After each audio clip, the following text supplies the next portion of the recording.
So I found this really helpful. This is from Caitlin Tucker, who's done a lot of different work. You'll see some of her stuff with playlists here in a little while as well.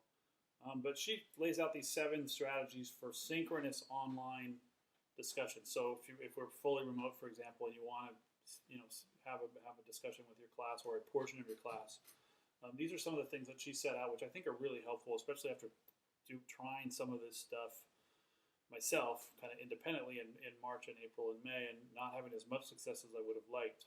So I'll just run through them and point out a couple of the big ones I think that are important. Number 1, provide students with an agenda, okay, or what are the discussion questions that you're going to try to tackle in your upcoming synchronous online talk.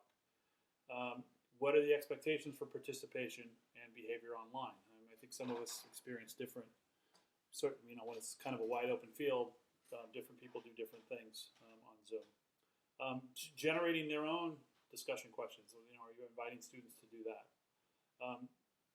She had some interesting icebreakers. She's more of a middle school, upper elementary teacher, but she had some interesting ways for students to get themselves in the mode of talking about whatever it is you want to talk about. Use the chat window strategically. I've noticed this myself in my own doctoral stuff, which is all on Zoom. Is that there's some teachers who understand that, hey, that chat feature is really helpful at times, and there's others who never use it, right? One of the things I think we all are going to have to think about is do we do shorter sessions with fewer students as opposed to some of us were trying a whole class kind of thing in April and May. And then last but not least, think about ask students to assess their own participation. How engaged were they?